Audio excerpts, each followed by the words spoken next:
Gracias por sintonizarnos en la Conexión de Fe, donde te ayudaremos a conectarte con Dios. Hola, bienvenidos a Conexión de Fe.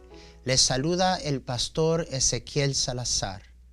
Venimos a usted con el intento de conectar su fe y conectar su fe con la fuente de fe que es la palabra de Dios. El tema de hoy, estudio en esta ocasión, es el mandato de amar.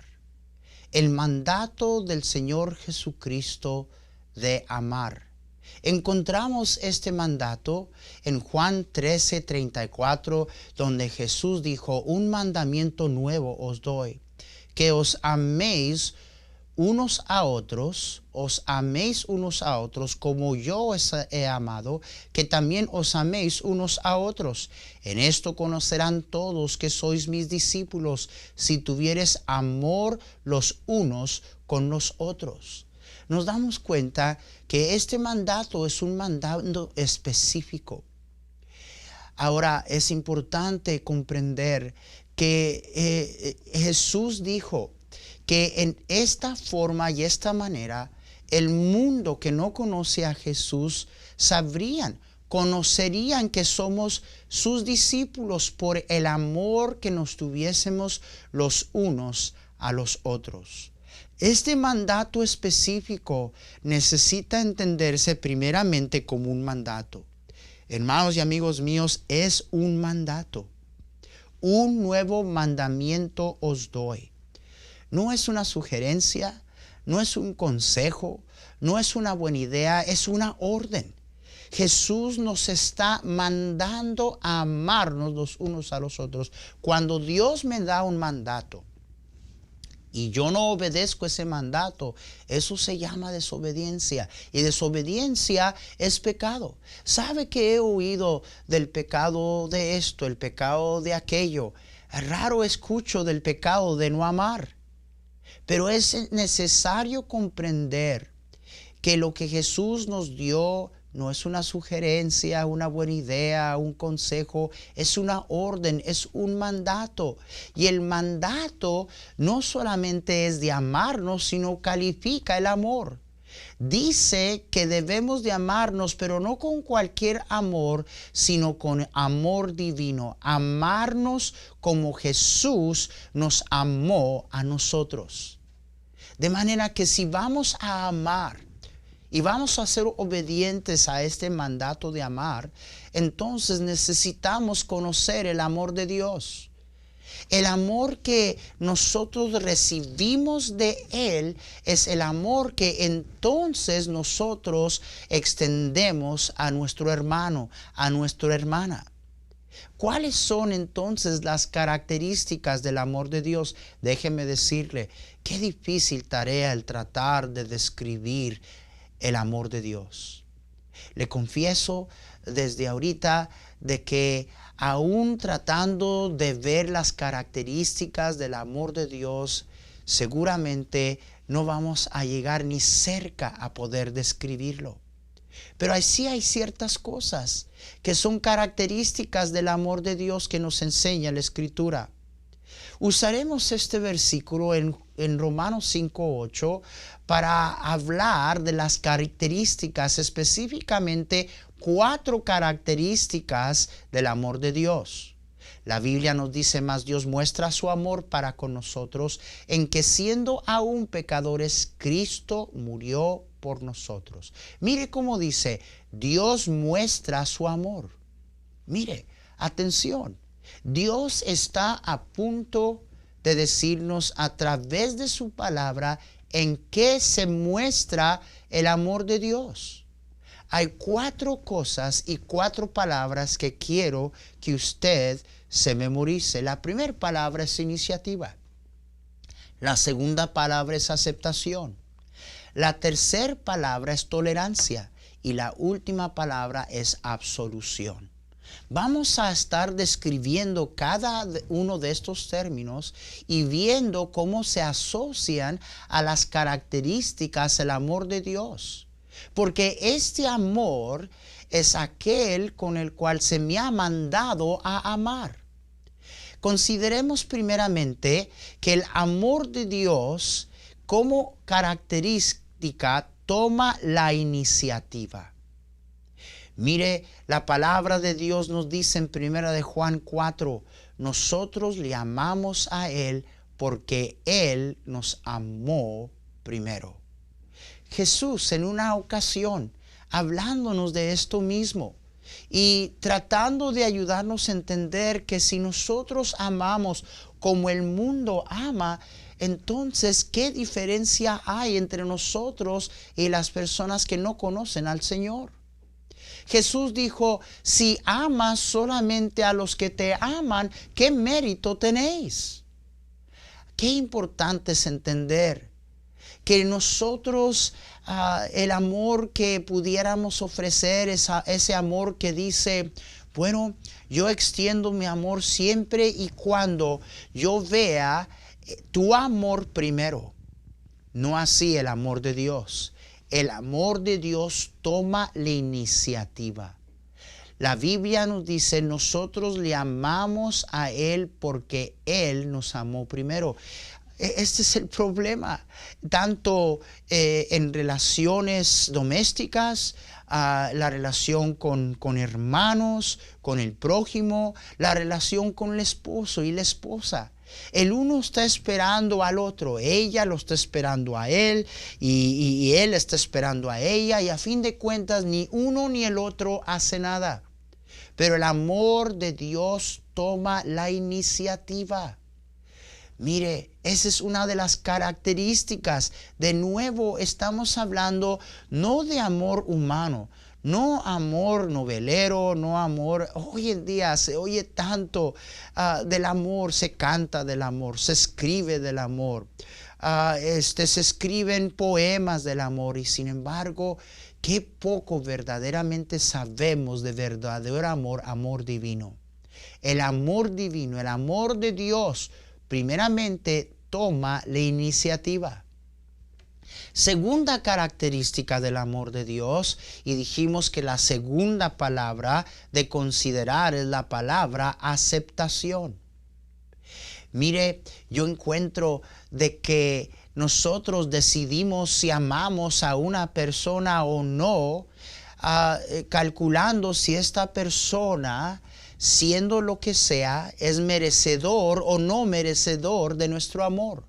Jesús de nuevo, enseñando de esto, dice, si amas solo a los que te aman, si saludas solo a los que te saludan, ¿qué mérito tenéis? Dice, si prestáis solamente para recibir tanto más, ¿en qué manera somos diferentes?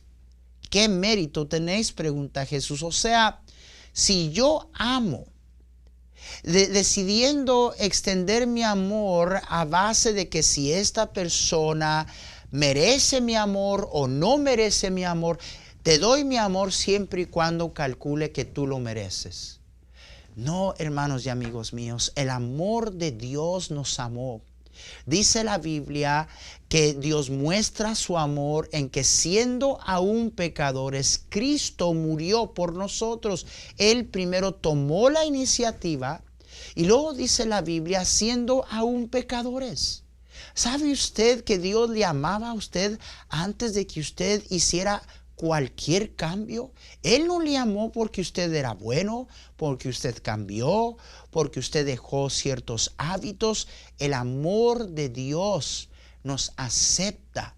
Ahora, no malentienda, no estoy hablando que aprueba de nuestro pecado, pero nos ama a pesar de quién somos. Esto es lo que dice la palabra de Dios en Efesios, cuando nos dice que el amor de Dios es la razón de por qué es que Él escogió hacernos hijos adoptados por medio de Jesucristo. Y mire lo que dice, que fue según el puro afecto de su voluntad. Mire cómo dice, para alabanza de la gloria de su gracia. Y luego dice, con la cual nos hizo aceptos en el amado. ¿Cómo es importante entender eso? ¿Sabe cuántos cristianos están todavía buscando la manera de conseguir aceptación de parte de Dios? pensando, tengo que hacer esto para ser acepto delante de Dios. Como la Biblia dice que Él, por el afecto de su voluntad y por su amor, usted ya ha sido acepto en el amado. ¿Cómo es importante entender que el amor de Dios acepta? Mire, ¿cuántos hermanos no pueden amarse porque ellos viven bajo ese arreglo? Te amo cuando cambies, te amo cuando tú seas lo que yo pienso que tú debes de ser, te amo cuando tú te comportes como yo pienso que tú debes de comportarte. En el matrimonio, ¿cuántas veces el problema es que él está queriendo cambiarla a ella y ella está queriendo cambiarla a él? ¿Sabe? Tantos hermanos no están enamorados de su esposa, están enamorados de una imagen de lo que su esposa debe de ser, en vez de amarla tal y como es. Ese es el amor de Dios. Tantas mujeres también de la misma manera no aman a sus esposos, no aman quienes son, aman quien quisieran que sus esposos fueran.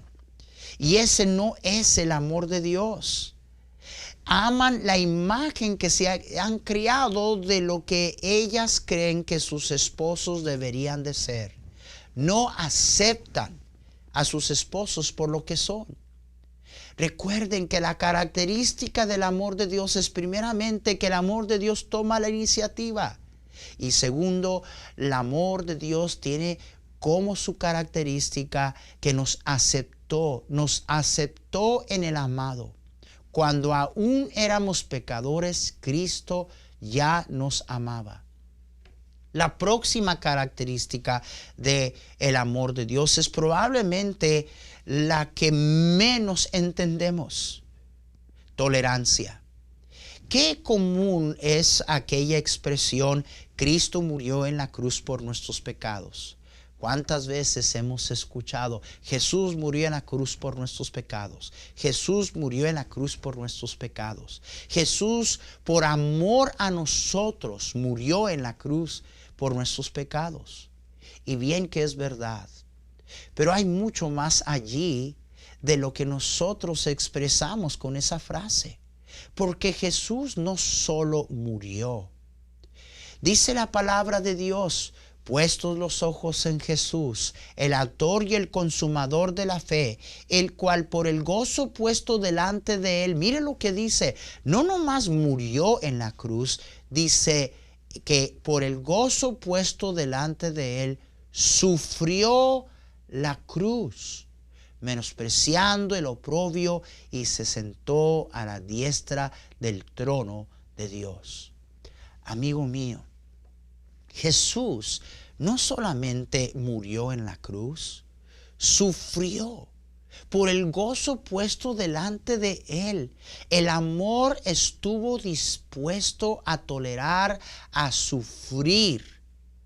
Amor es estar dispuesto a sufrir a manos del objeto de tu amor. Qué poco conocemos de esto. Es más, el día de hoy escuchamos gente decir, pues yo no estoy para estar tolerando ni aguantándole a nadie. Pues una cosa sí digo, yo no voy a andar sufriendo, yo no voy a andar aguantándole a nadie.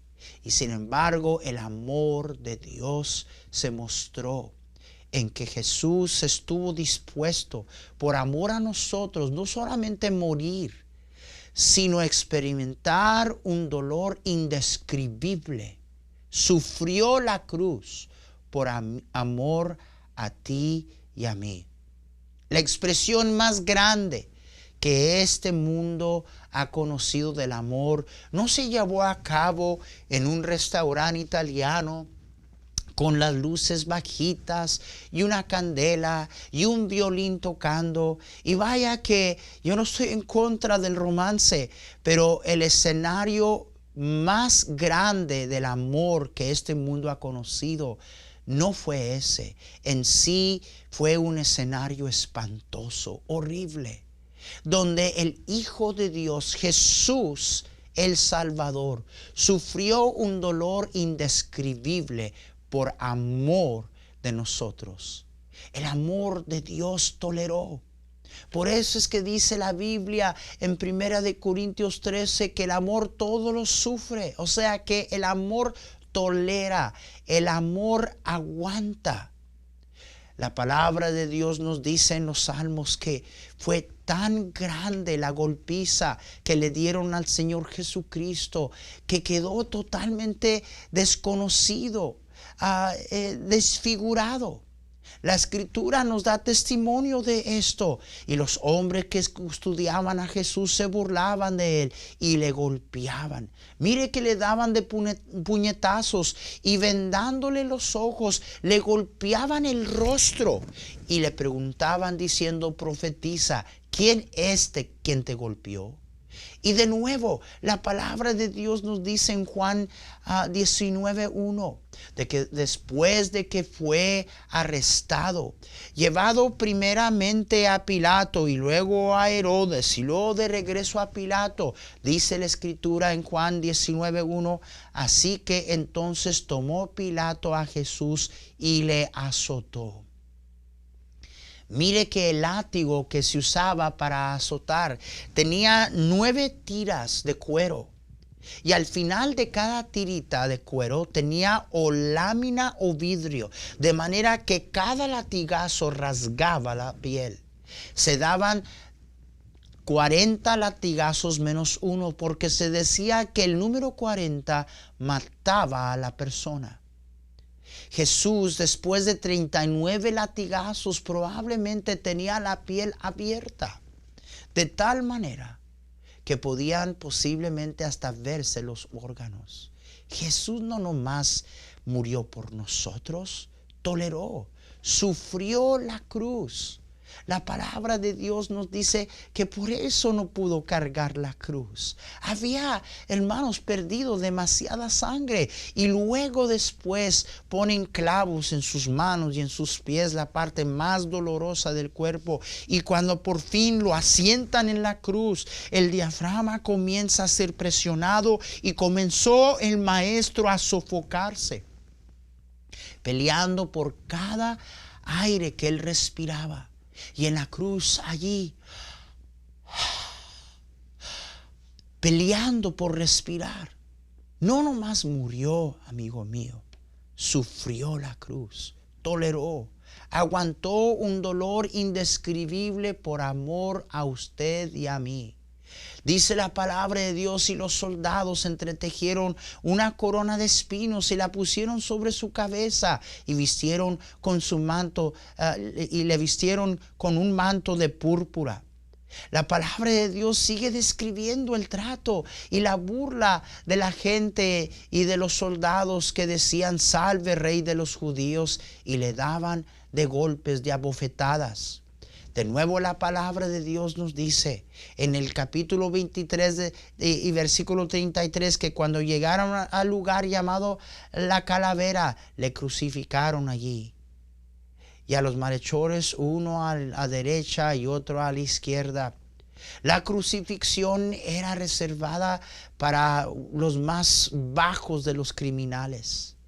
Jesús, quien nunca pecó, quien nunca ofendió, toleró, aguantó esto por nosotros.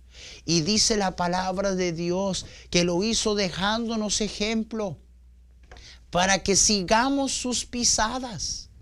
Mire, cuando alguien habla de injusticia, cuando alguien habla de lo difícil que es soportar a alguien o aguantar a alguien, yo siempre recuerdo a Jesús colgado en la cruz del Calvario. Y me siento avergonzado.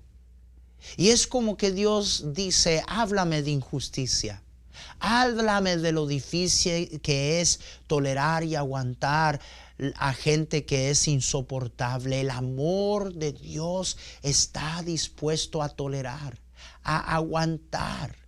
La palabra de Dios nos dice al final: pero uno de los soldados le abrió el costado con una lanza y al instante salió sangre y agua.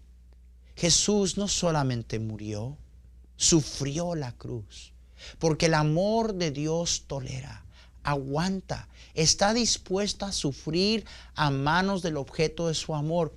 Pero qué cosa que pareciera ser para tanta gente contradictoria. ¿Cómo asociamos amor con sufrimiento? Es más, algunas personas dicen, yo no me casé para sufrir. Ah, bien. Entonces usted no sabe lo que es amor agape, amor divino.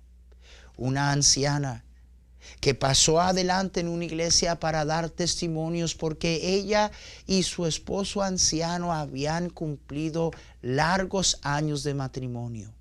Creo que si no me equivoco eran como 60 años o más de matrimonio. Y se le pidió a la hermana pasar adelante y dar testimonio de cómo y por qué es que habían llegado a tener ese testimonio de estar casados por tanto tiempo. La anciana se puso detrás del micrófono en la iglesia y dijo 3 palabras.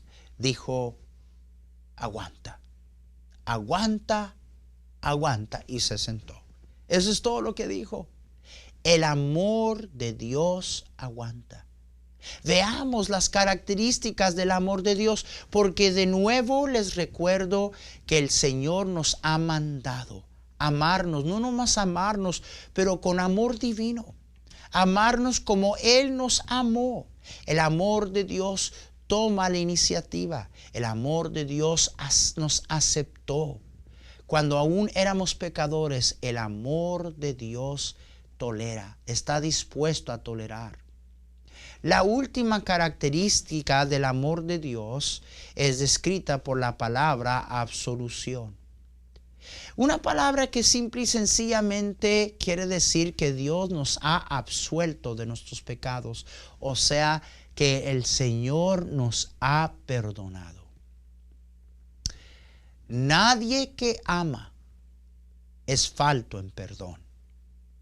Es más, que probablemente no hay una manera más grande en que Dios muestra su amor para con nosotros más que el hecho de que Él nos ha perdonado de todos nuestros pecados.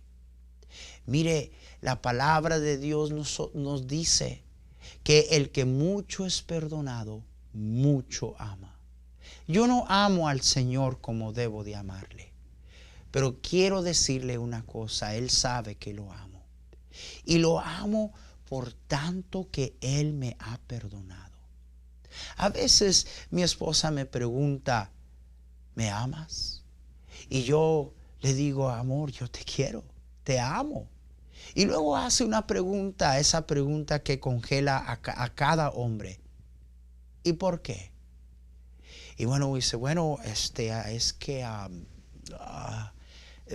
por muchas razones. Y ella dice, pues dame una. Ay, amores, que son tantas. Es un jueguito medio que jugamos. Y yo le digo a ella, ¿sabes por qué te amo? Y ella dice, ¿por qué? Y está esperando que le recite un poema o le cante una canción. Y yo le digo, amor, te amo porque Dios me ha mandado a amarte. Y es la verdad. Mientras yo mantenga mi compromiso a Dios y obedezca al Señor, yo voy a amar. Y luego en segundo lugar le digo, amor, te amo porque me has perdonado tanto. Porque el amor perdona. Miren lo que dice la Escritura, en quien tenemos redención por su sangre, el perdón de pecados. Cristo murió en la cruz del Calvario, derramó su sangre en la cruz y a través de su sangre hemos obtenido el perdón de nuestros pecados según las riquezas de su gracia. Dice la Biblia, en quien tenemos redención por su sangre, dice el perdón de pecados, dice Colosenses capítulo 1. En conclusión, la palabra de Dios nos ha enseñado que el amor de Dios, el amor con el cual se nos ha mandado a amar, toma la iniciativa, acepta, tolera y perdona. Ese es el amor de Dios. Pero mire, déjeme decirle que es imposible guardar el mandato de amar sin el Espíritu Santo. Y sin la llenura del Espíritu Santo, este amor con que se nos ha mandado a amar no está en usted, no está en mí. El amor que usted y yo ofrecemos es condicional, es limitado, es interesado. Amo cuando me ames. Amo si yo calculo que lo mereces. Amo siempre y cuando tú muestres amor de regreso. Ese no es el amor de Dios. Ese es el amor que nosotros podemos ofrecer. Habla de amarnos con amor divino, amor de Dios, y es imposible sin el Espíritu Santo de Dios. Es el Espíritu Santo de Dios a través de nosotros que puede ofrecer este amor a nuestro prójimo, a nuestro hermano, a nuestra familia, a nuestros hijos, a nuestra esposa, a nuestra esposa. La palabra de Dios nos dice en Romanos 5:5, la esperanza no avergüenza. Fíjese lo que dice. Porque el amor de Dios ha sido derramado en nuestros corazones. Fíjese cómo, por el Espíritu Santo que nos fue dado. Es el Espíritu Santo que Él nos ha dado, que nos hace capaces de poder amar con amor divino, amor de Dios. Esa es la razón que de nuevo la palabra de Dios describiendo el fruto del Espíritu, fíjese cómo dice, mas el fruto del Espíritu es, y luego dice, amor. En verdad que encontramos estas características, gozo, paz, paciencia, benignidad, bondad, fe, mansedumbre, templanza. Vamos a 1 Corintios capítulo 13 y encontramos casi la misma descripción. Cuando habla de la descripción del amor divino, amor agape, amor de Dios. Entonces, en verdad, que el fruto del Espíritu, no frutos, el fruto del Espíritu, verdaderamente y primordialmente es amor. Porque sin amor no habrá gozo, no habrá paz, no practicaremos la paciencia, no seremos benignos, bondadosos, no mostraremos fe, mansedumbre, templanza. Y luego dice la Biblia, contra tales cosas no hay ley. ¿Qué quiere decir contra tales cosas no hay ley? Está diciendo que no obstante las circunstancias o la situación, cuando una persona vive en la llenura y el control del Espíritu Santo, este amor se va a encontrar presente. En otras palabras, no daremos el pretexto, fíjate, no te mostré amor, perdóname, es que tuve un mal día. O me siento cansado o cansada. No obstante la circunstancia o la situación. Cuando una persona vive en la llenura del Espíritu Santo, va a amar como Jesús ama. Imposible sin el Espíritu Santo. De manera que el problema de no poder amar es que vivimos en la carne y no en el poder del Espíritu Santo. El mundo conocería que somos sus discípulos por el amor que nos tuviésemos los unos a los otros. Es el mandato de Dios. Dios les bendiga. Hasta la próxima.